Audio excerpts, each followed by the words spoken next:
అస్సలాము అలైకుం ఎవ్రీవన్. ఈరోజైతే చాలామందికి తెలియని, చాలామందికి యూస్ఫుల్ అయ్యే గుసుల్ అన్న టాపిక్ గురించి మనం చెప్పుకోబోతున్నాం. అలాగే చాలామంది లేడీస్కి ఉన్న ప్రాబ్లం వైట్ బ్లీడింగ్. ఈ వైట్ బ్లీడింగ్ తర్వాత మనం గుసుల్ చెయ్యాలా వద్దా, అలాగే పీరియడ్స్ తర్వాత ఏ విధంగా మనం స్నానం చెయ్యాలి, ఈ మొత్తం ప్రశ్నలన్నిటికీ కూడా నేను క్లారిటీగా మొత్తంగా ఈ వీడియోలో సమాధానం ఇవ్వబోతున్నాను. కాబట్టి వీడియోను చివరి వరకు జాగ్రత్తగా చూడండి, సరేనా? ఫస్ట్, మన ప్రతి ఆడపిల్లకి కూడా 2 టైప్స్ ఆఫ్ ప్రాబ్లమ్స్ ఉంటాయి. ఒకటి ఏ అనుకోండి, మరొకటి బి. ఏ ప్రాబ్లం ద్వారా మనం గుసుల్ చేయవలసిన అవసరం అన్నది లేదు, ఇంకా బి ప్రాబ్లం ద్వారా మనం గుసుల్ ఖచ్చితంగా చెయ్యాలి. ఏ కేటగిరీలో వచ్చేవి ఏవేవి అంటే వైట్ బ్లీడింగ్ కానివ్వండి, టాయిలెట్, వాష్రూమ్, అలాగే గ్యాస్. ఈ నాలుగు పనులు మనం చేయటం ద్వారా మనం గుసుల్ కానీ స్నానం కానీ చేయవలసిన అవసరం ఏమీ లేదు. కేవలం ఈ పనులు జరిగిన తర్వాత మనం వజూ చేస్తే సరిపోతుంది. చాలామంది ఏమంటారంటే వైట్ బ్లీడింగ్ అయితే మనం స్నానం చేయాలి అని అంటారు. ఇది చాలా తప్పు. నార్మల్గా ఇప్పుడున్న టీనేజర్స్కి కానివ్వండి, యూత్ వాళ్ళకి కానివ్వండి, వైట్ బ్లీడింగ్ అన్నది ఒక నార్మల్గా జరిగే థింగ్. దీనికోసం ఏం భయపడకండి, ఇది ఒక నార్మల్ థింగ్. ఇది జరిగితే మీరు వాష్రూమ్లోకి వెళ్ళి ఆ పార్ట్స్ని క్లీన్ చేసుకొని వజూ చేస్తే సరిపోతుంది. ఆ తర్వాత మీరు నమాజ్ అయినా చదవచ్చు, ఖురాన్ అయినా కూడా చదవవచ్చు. ఇంకా పార్ట్ బిలో 3 టైప్స్ ఉంటాయి. అంటే ఈ పార్ట్ బి అంటే మనం ఖచ్చితంగా గుసుల్ చేయవలసిన అంశాలు. పీరియడ్స్ తర్వాత మనం గుసుల్ చేయాలి. ఇంకా సెకండ్గా, ఒక తల్లి అంటే బిడ్డకు జన్మనిచ్చిన తల్లి 40 డేస్లో క్లీన్ అయ్యేటప్పుడు స్నానం చేస్తారు కదా, అప్పుడు గుసుల్ చేయాలి. ఇంకా చివరిగా సెక్సువల్ ఇంటర్కోర్స్ తర్వాత కూడా గుసుల్ చేయాలి. గుసుల్ చేయడానికి 2 విధాలు ఉన్నాయి. ఒకటి సున్నత్ విధానం, ఇంకొకటి ఫరజ్ విధానం.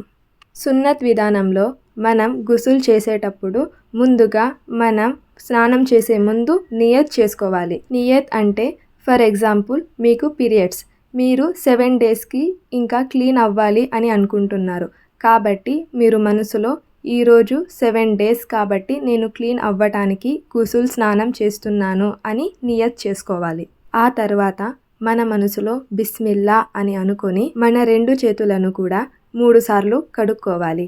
ఆ తర్వాత మన ఎడమ చేతితో మన బాడీలో అంటే మన ప్రైవేట్ పార్ట్స్ ఉంటాయి కదా, అక్కడ క్లీన్ చేసుకొని ఆ తర్వాత మన బాడీ మీద ఎక్కడైనా మలినాలు ఉన్నాయా అని చూసుకొని ఆ ప్లేసెస్ని కూడా క్లీన్ చేసుకోవాలి. ఆ తర్వాత మన తల వెంట్రుకల నుంచి కాలి గోరు వరకు కూడా మొత్తం ఎక్కడా కూడా గ్యాప్ లేకుండా మనం వాటర్తో బాడీ మొత్తం తడపాలి. ఆ తర్వాత మనం వజూను చెయ్యాలి. వజూ చేసిన తర్వాత మన వెంట్రుకలను ఎక్కడా కూడా గ్యాప్ లేకుండా 3 సార్లు కడుక్కొని కుడి చేతి భాగాలన్నీ ఒకసారి, ఎడమ చేతి భాగాలన్నీ ఒకసారి కడుక్కోవాలి. లేకపోతే మొత్తం బాడీ అంతా ఒకసారి కడుక్కుంటే సరిపోతుంది. ఎక్కడా కూడా గ్యాప్ లేకుండా మనం చూసుకోవాలి. ఇంకా అంతే, మీ గుసుల్ అయిపోయినట్టే. మీరు ఇంకా ఖురాన్, నమాజ్ కూడా చదవచ్చు. ఇంకా 2వ విధానం ఫరజ్ గుసుల్ విధానం. ఈ ఫరజ్ తరీకాలో మనం గుసుల్ చేసేటప్పుడు మొదటిగా మన బాడీలో మన ప్రైవేట్ పార్ట్స్లో ఉన్న ఆ ఇంప్యూరిటీస్ని మొత్తాన్ని వాటర్తో లేకపోతే సబ్బుతో మనం బాగా కడుక్కోవాలి. ఆ తర్వాత మన బాడీ మీద ఇంకా ఎక్కడైనా గలీజ్ ఉంటే అక్కడ కూడా మనం వాష్ చేసుకొని ఆ తర్వాత మన తల వెంట్రుకల నుండి మన కాలి గోరు వరకు కూడా మొత్తం అంతా ఎక్కడా కూడా గ్యాప్ లేకుండా మనం వాటర్తో మన మొత్తం బాడీని కూడా కడుక్కోవాలి. ఎక్కడా కూడా గ్యాప్ లేకుండా బాగా శుభ్రం చేయాలి. ఆ తర్వాత మన నోటిలో వాటర్ వేసుకొని మనం వజూలో చేస్తాం కదా గరగర, అలా చేయాలి. ఒకసారైనా చేయవచ్చు, 3 సార్లైనా కూడా చేయవచ్చు, కానీ ఒకసారి చేయడం ఫరజ్. ఇంకా దాని తర్వాత మన ముక్కులోకి వాటర్ తీసుకోవాలి. అంటే మనం వజూలో చేస్తాం కదా, ముక్కుని వాటర్తో క్లీన్ చేసుకుంటాం కదా వజూలో, ఆ విధంగా మనం ముక్కులోకి వాటర్ని తీసుకోవాలి. మీరు మీ బాడీ మొత్తం క్లీన్ చేసుకొని ఈ 2 స్టెప్స్ అంటే నోటిలో గరగర మరియు ముక్కులోకి నీటిని తీసుకోవటం, ఈ 2 స్టెప్పులను చేయకోకుండా ఉంటే మీ గుసుల్ అన్నది అవ్వదు. కాబట్టి మీరు ఈ 2 స్టెప్స్ని మర్చిపోకుండా చేయండి, సరేనా?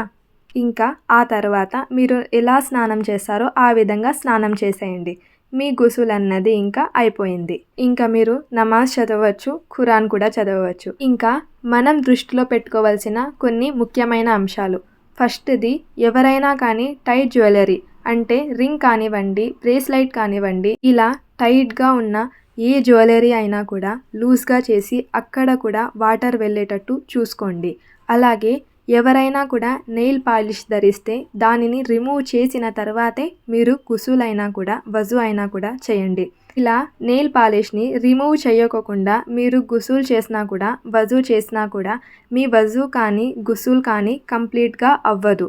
కాబట్టి నెయిల్ పాలిష్‌ని రిమూవ్ చేసిన తర్వాతే గుసుల్ కానివ్వండి, వజూ కానివ్వండి చేయండి, సరేనా?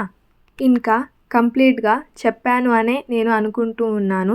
మీకు ఏవైనా కూడా అనుమానాలు ఉంటే నాకు కామెంట్స్‌లో తెలియజేయండి. నేను ఇన్షాల్లా ప్రతి దానికి కూడా రిప్లై ఇవ్వడానికి ప్రయత్నిస్తాను.